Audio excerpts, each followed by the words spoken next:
Beauty from the Shelf is a podcast where industry experts fill in the gaps that are integral to growth for early-stage beauty founders and brands. Today's episode includes a conversation with a beauty industry veteran who works with early-stage beauty brands on the daily. I'm joined by Patricia Valera of beautybrandr. Here's a snippet from our conversation. I'm the owner of beautybrandr. I work with indie beauty brands who are starting, scaling, or going global. Most of my clients are startups or in their early phases. And I also work with many brands who are scaling. They've already established some revenue and some traction, and they're growing and they need help in those areas. And then for other brands that are going global, I help them establish themselves in other countries, evaluate their regulatory, their logistics for getting into those countries, etc. Let me tell you a little bit more about Patricia. She is the owner of beautybrandr, a company that works with independent beauty brands that are starting, scaling, or going global. That includes early stage brands, startup brands, or brands that are looking to grow nationally or globally that are looking to scale logistics or managing regulatory across their growth. Patricia and I focused our conversation on growth, and specifically small growth, local growth, along with mass growth. We also talked about the benefits of hiring an advisor, because we all know that early stage brands need help, but they don't always have the funds to bring someone on full time. So in some cases, an advisor can really help you grow your brand and get that information that you need while minimizing costs. I think you'll really enjoy the things that we talked about today. Take a listen.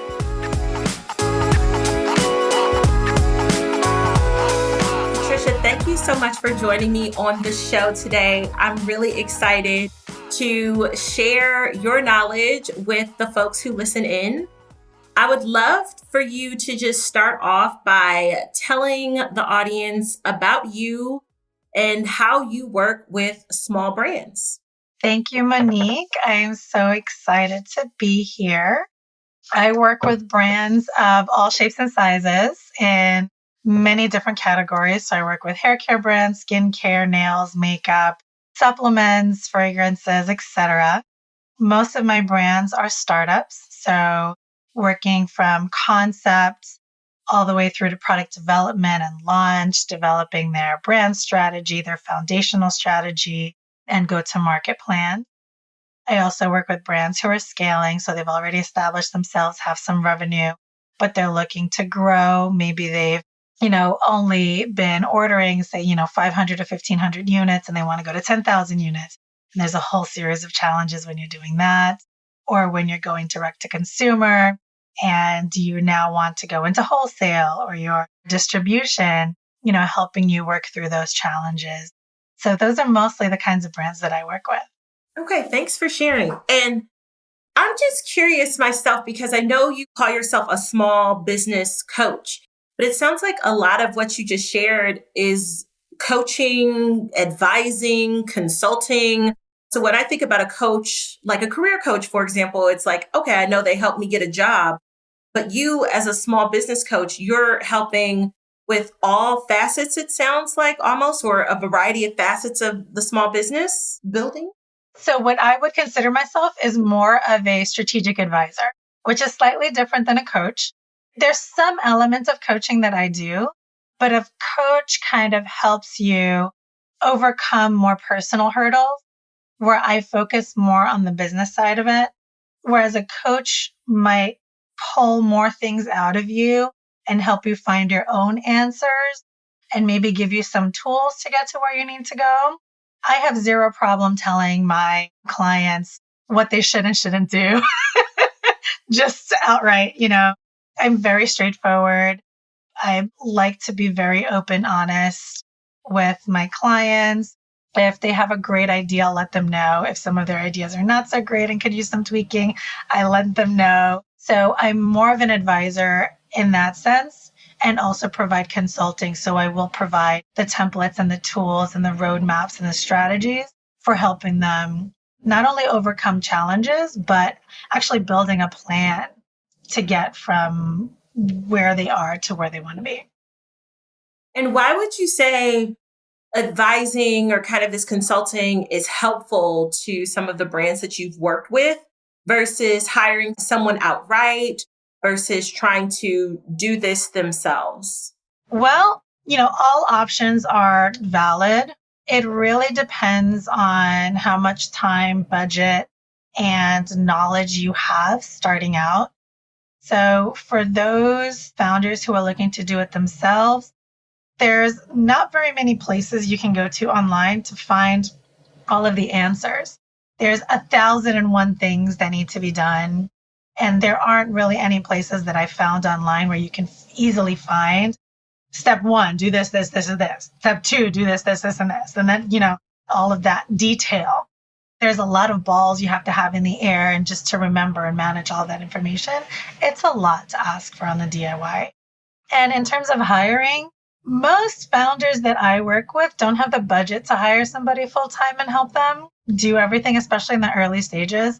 So I have established my business and organized it in a way that, I'm able to work one-on-one on a limited basis. Instead of working with me full time, you're working with me for a couple of hours once a week.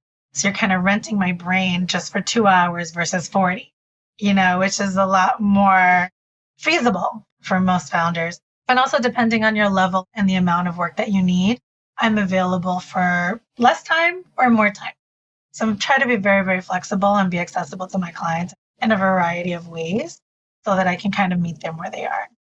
Thank you so much for explaining that. I think that's really helpful for folks to know because I know for a lot of founders, the thought is sometimes that I need to do this all myself or I want to do it myself. But I think you highlighted why hiring someone in this capacity could be a better option as an example. And it's just one of those things that in some cases, if you hadn't thought of it or you hadn't heard of it, you might not realize that this type of advisement is out there and that it can really, to your point, help you fast track your business on the path to growth. Exactly. And I just have to say, none of us can do any of our businesses alone. Many of us think that in the beginning. Right. I'm just going to do me. I'm going to be a solopreneur. And you quickly find out it's just not possible. And just from a realistic standpoint, none of us are experts in 100% of everything with our businesses. Not even myself. I need help in lots of different areas. There's things that I suck at. And we learn that, sometimes painfully as we're building these businesses. But that's what experts and other industry, service providers and professionals and organizations are there for, is to fill in those gaps. That's really good. Okay, so transitioning a little bit from specifically like that advisement area, I would love to talk a little bit more about businesses in general and how we see brands interacting with retail, because I'd love to get your perspective on this as someone who works with small businesses, early stage startups, and just talk a little bit more about some of the benefits to things like growing quickly or growing a little bit slower, what some of the pitfalls are. So want to kind of transition there. So I know there's a lot of talk about big global national presence, increasing your distribution, getting in as many doors as possible, and being kind of everywhere at this national scale. But for many small brands, they might start small and locally. And I would love for you to just talk a little bit about the benefits to focusing on small and local growth first, because I think we hear a lot about the former, that national kind of go mass and go big. What are some of the benefits to starting smaller and growing and scaling in that way?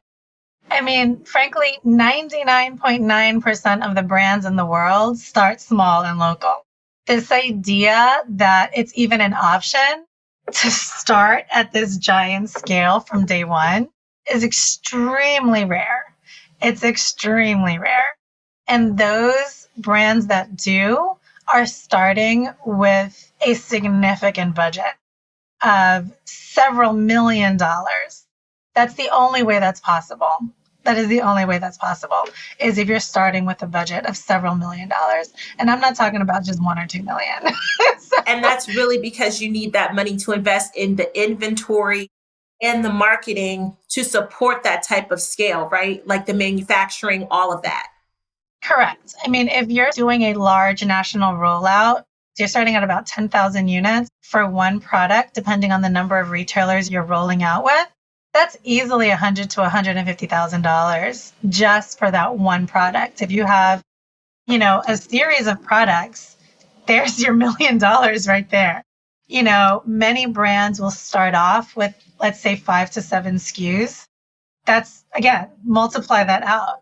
That's not feasible. And in fact, none of the brands that I work with, maybe one is working on, doing somewhat of a large rollout, but not at that, 10,000 unit per piece scale for that many units all at the same time.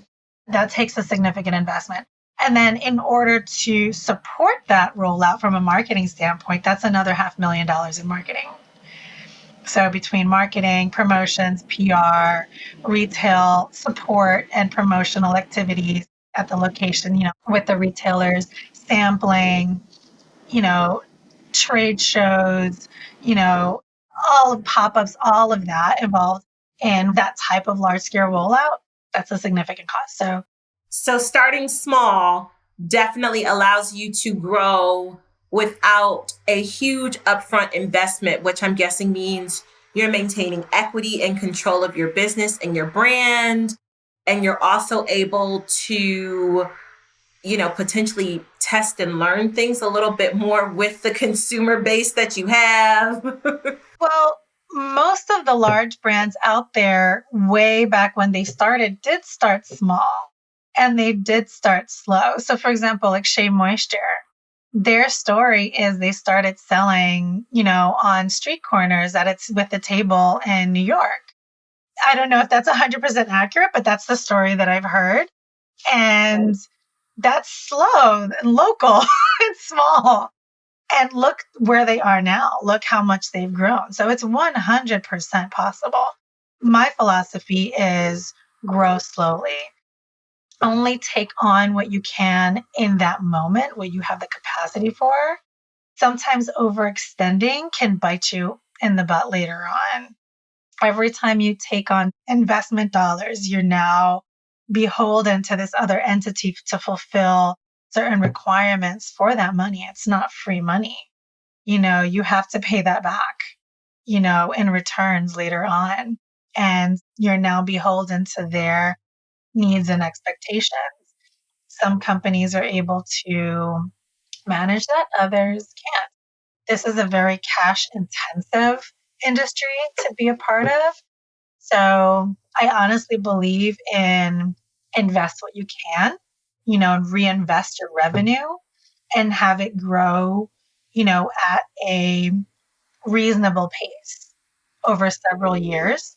And you will get to where you want to be, but it's not going to be overnight. And that expectation that things need to move super fast. Like this isn't a tech type industry where oh my God, there's this like amazing breakthrough and, we need to roll out this technology before somebody else figures it out. That's not the industry that we're in. And that mentality has been leaching into the beauty industry over the last however many years. And in the tech world, that's barely sustainable. So, Right. You think about like a Clubhouse that had I can't remember what the valuation was back in 2020 or 2021, but it is clearly not that right now in right. 2023.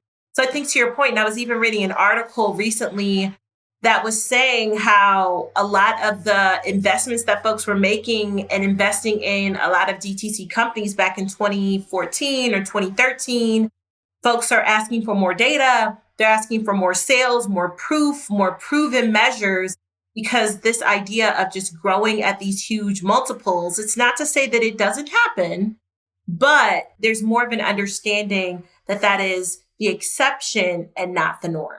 Well, from a business sustainability standpoint, what the mindset is either growth at the expense of profitability. So many of these large tech companies they're nowhere near profitability, but they're looking to grow in market share and, expand in their marketplace that way.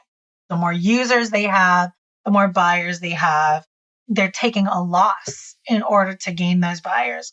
But now you see in the last couple of years with the talk of inflation and recession, they have reduced their capitalization, their valuations, and now they're focused on profitability.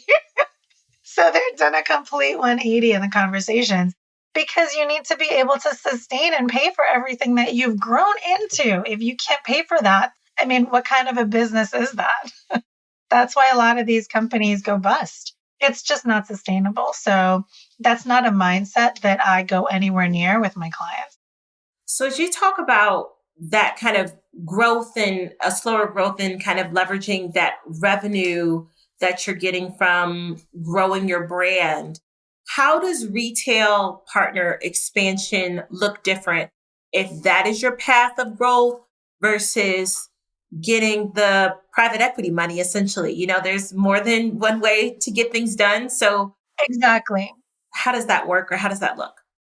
I mean, don't get me wrong, there's definitely a place for private equity money. My opinion is that it's not necessarily from day one, unless you already have a captive audience. If you know that you're going to have guaranteed revenue from your followers, of X dollars, because you've already built that following in that community and people are just waiting for you to launch something, then 100%, because that's almost guaranteed revenue, right? Once you're going into retail, there's two kind of ways to go about it. You can use retail to help you build an audience. To some extent, it can help with brand awareness depending on the retailer, although that can be a little bit of a double-edged sword because many retailers, they want you to bring in new shoppers. You're either filling in a gap that they're not addressing or you're bringing in more shoppers to them. If you are going into retail and you have a certain amount of sales projections, then you can find investment for the purchase orders to fulfill that retail obligation. So, you're investing for producing a certain number of products that you're expecting to sell. That's very different from getting investment dollars and not having that sales plan already laid out before you. That's really helpful. In talking about this slower build, a lot of learning happens with making missteps. You learn from your failures, right? And so I would love to learn or hear from you because folks will talk about failing fast or failing quickly. How will brands know if what they're doing is working if they are moving at a slower pace? Is it still as evident? I think when you grow quickly, like you said, it can kind of bite you in the butt because you go, oh, shoot, we went to a major retailer and thought that this was going to be a way for us to essentially market our product. And now we see that it's not. But now we're on these shelves and we have to figure out how to now hit these thresholds or we're going to be out the retailer, right? Whereas if you're growing a little bit more slowly, you might not necessarily be able to say, oh, I think that this isn't working. So how do you recognize if what you're doing is working or not? Do the same rules apply? Would love to hear your thoughts on that. The same rules apply for both. You have to look at your data. So everything is data, data, data. So it can't just be, pretty promotions, galore and nice events and all the fun stuff. You need to look at your numbers, know what your KPIs are, and follow those trends from month to month. And not everything is going to work. And you pivot and you make decisions and you shift and you strategize and you keep trying new things. You take what works and you repeat that until it doesn't work and then you tweak it again. So it's rinse, wash, repeat. But yeah, it works for both, whether you're growing slowly or growing fast. It's the same process in that you are evaluating your numbers on a daily, weekly, monthly, quarterly, annual basis. You have to always keep an eye on your numbers. When you're smaller, it hurts less to make more mistakes because there's not $1 million invested in XYZ projects, right?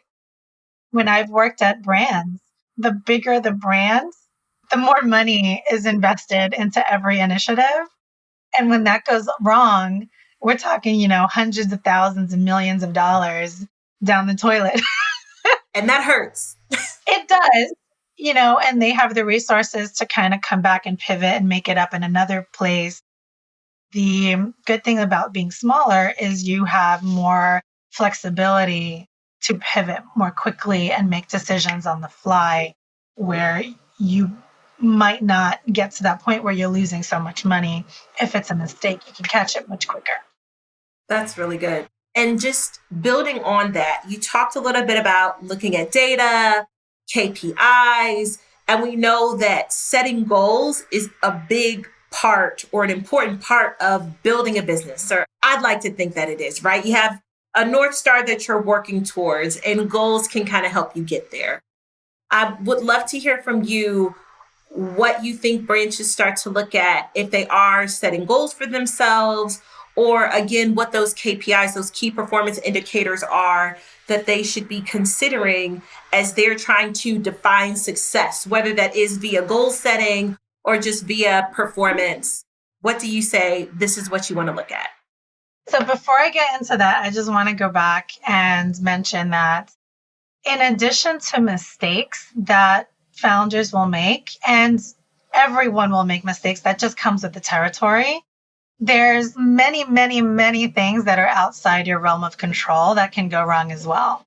And I always want to warn founders out there that if it can go wrong, it will.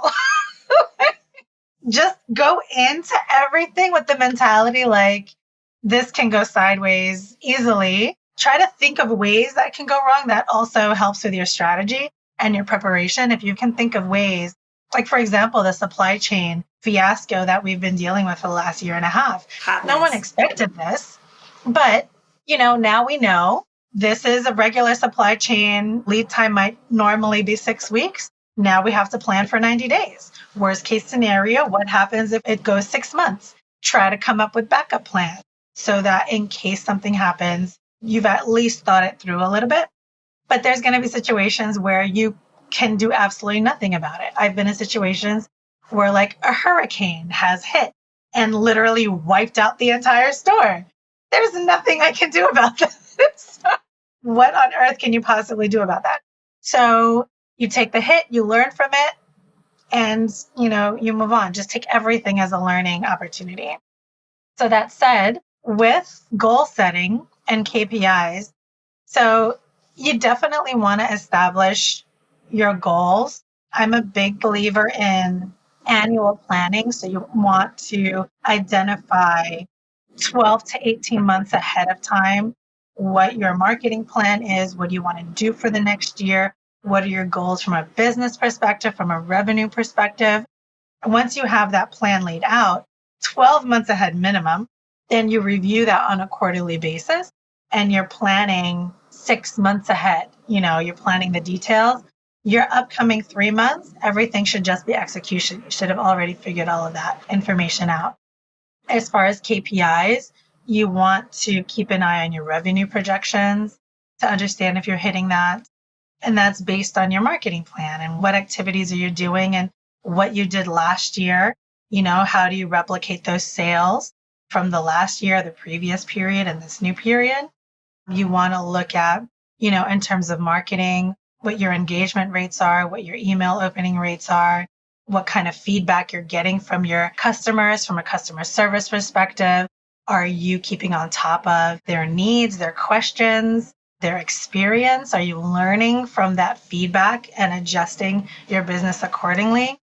And then in addition, you want to have an understanding of what your profitability is, always having an idea of what your margins are before you go into promotions, what your margins are after you're going into promotions, from cost of goods and your revenue, and what your ROI is, for each individual sales marketing initiative, and what your customer acquisition costs.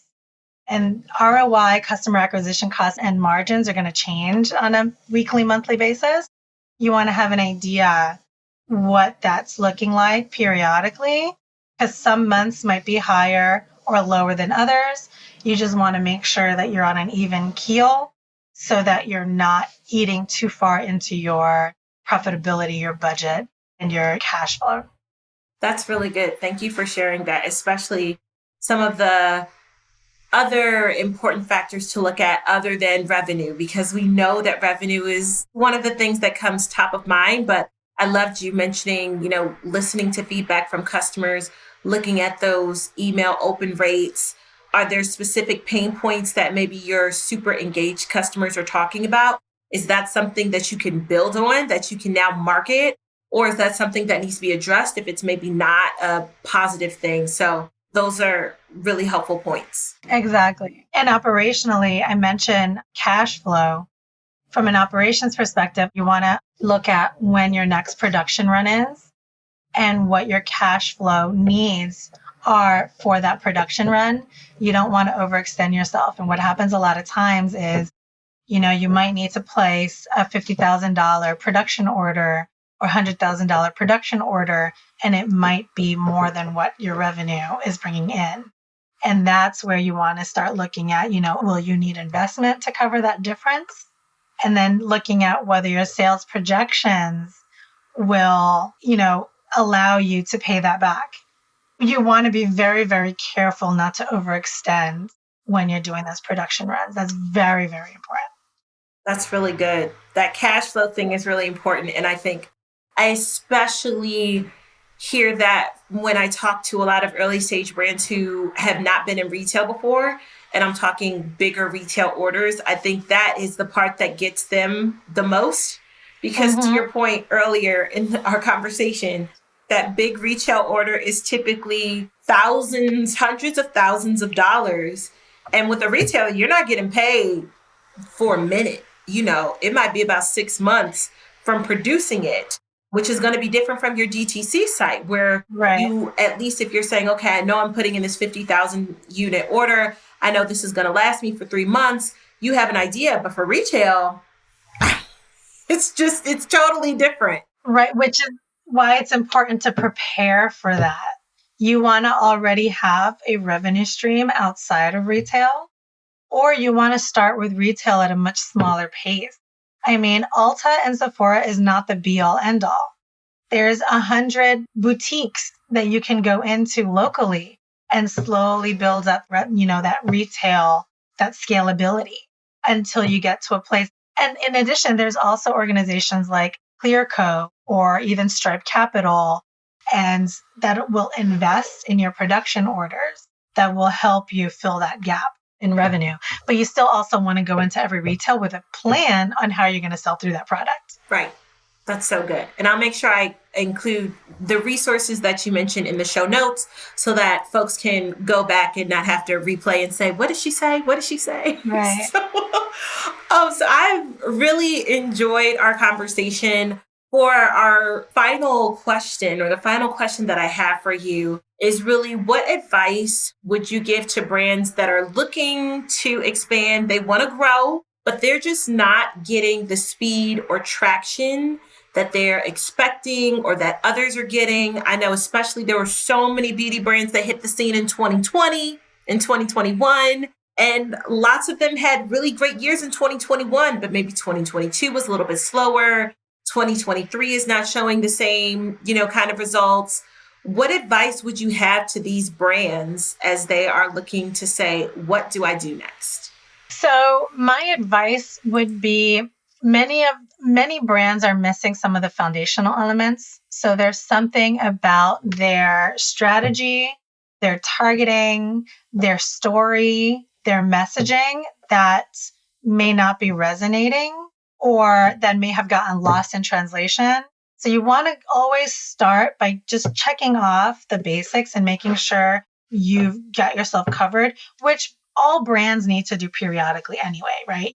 You had this idea of who you wanted to target. You need to reevaluate. Is that the target market that I'm actually getting? If that's not who I'm reaching, do I need to tweak something to better resonate with the people who are actually buying? Or do I need to tweak something to attract those customers that I want to attract? There's a dance in between there. Beyond that, sometimes organizationally, operationally, there might be some areas that are sticking points that we're lacking in. So again, making sure that we're covered from the foundation on the basics. And then from there, from a marketing perspective and how do we reach new customers, social media is also not the be all end all. Find ways to get in front of your customers face to face.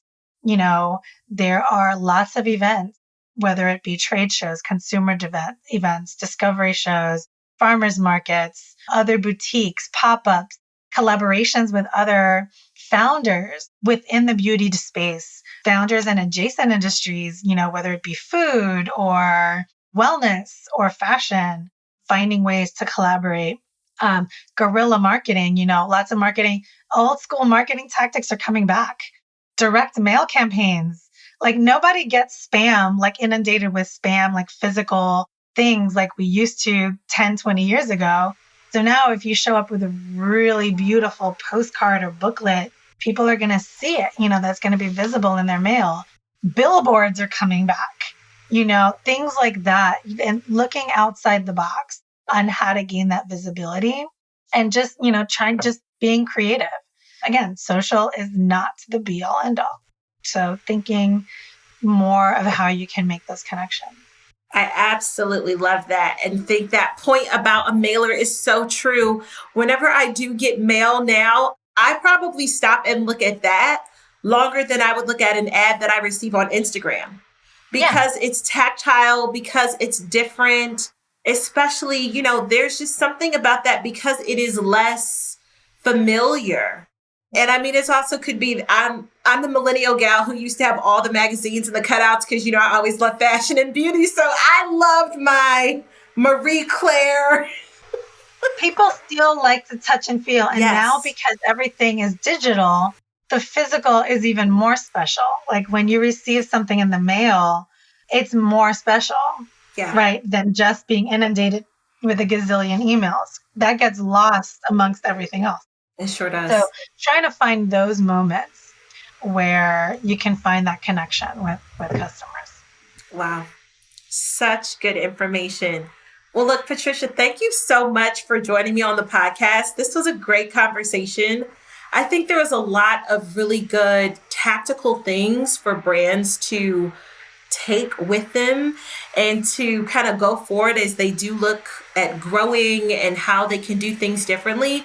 And I also think just some good wisdom and advice about some of the truth of the matter around, hey, making sure you still have your basics and making sure you are looking at all of the things or getting help if you need it, because no one is truly a Jack or a Jane of all trades, right?